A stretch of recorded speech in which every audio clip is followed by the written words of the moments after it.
쓸모아. 지난 24일 중국에서 한중일 정상회담이 열렸습니다. 3국의 정상은 한반도 비핵화 실현과 동아시아의 평화가 공동의 목표임을 확인했습니다. 문재인 대통령은 한중일 3국은 경제적 운명 공동체라고 하며 자유무역 질서를 강조했습니다. 주목받았던 한일 정상회담에서는 양국 정상은 입장차를 확인했지만 대화를 통한 문제 해결의 필요성에는 공감을 이뤄냈다고 했습니다. 그런데 언론들이 더 주목하는 것이 있었습니다. 한국과 일본에 대한 중국의 대우였습니다. 일본 언론들은 중국이 일본을 한국보다 중시하고 있다고 주장했습니다. 시진핑이 23일 문 대통령과는 오찬을 하고 아베와는 만찬을 했기 때문입니다. 일반적으로 외교 의전에 따르면 정상 간 식사는 오찬보다 만찬이 더 주요한 행사로 여겨지고 있습니다. 하지만 이 같은 주장에는 설득력이 없었습니다. 문 대통령은 베이징에 23일 오전에 도착했고 아베는 오후에 도착했습니다. 이 때문에 문 대통령은 베이징에서 오전에 시진핑과 오찬을 하고 청도로 이동해 저녁 때 리커창 총리와 만찬을 했습니다.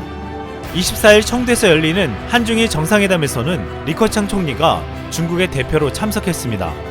문재인 대통령은 하루 동안 중국의 1, 2인자와 오찬과 만찬을 했기에 중국이 일본을 한국보다 중시한다는 것은 무리한 주장으로 해석되고 있습니다.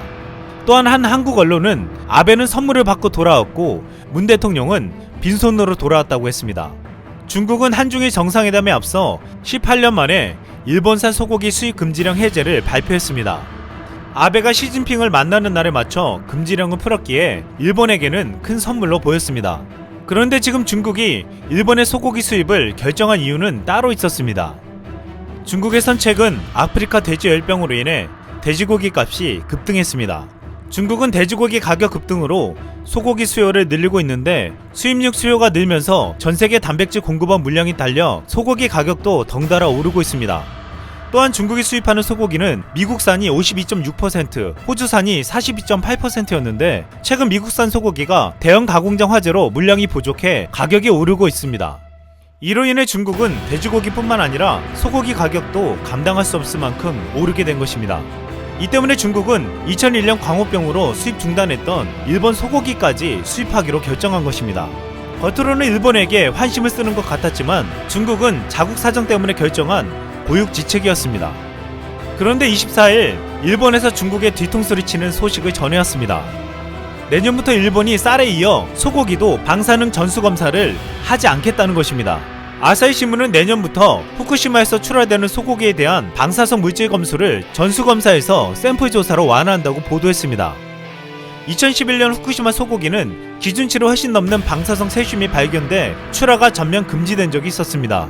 당시 후쿠시마산이 타지역산으로 둔갑되어 유통되면서 불안감을 주기도 했습니다.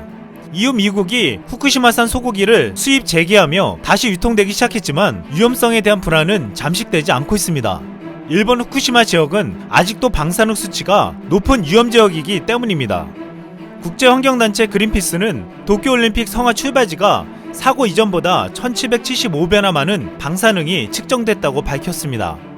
그런데 최근 일본 후쿠시마 원전 사고 현장에서 불과 14km밖에 되지 않는 곳에서 소 목장이 운영되는 것이 포착되기도 했습니다. 목장에서 키우는 소들은 오염토가 섞인 흙에서 뒹굴고 여기서 자란 풀을 뜯어먹고 있었습니다. 중국은 과거 광우병 때문에 일본 소고기 수입을 금지했지만 이젠 방사능에 오염된 소고기를 수입하는 상황에 놓여있게 된 것입니다. 모태기 일본 외무상은 중국이 일본산 소고기 수입을 재개한다고 하자 이렇게 말했습니다. 중국인 여러분들은 일본이 자랑하는 맛있는 농산물을 더 맛볼 수 있게 될 것입니다. 이상 쓸멍이었습니다.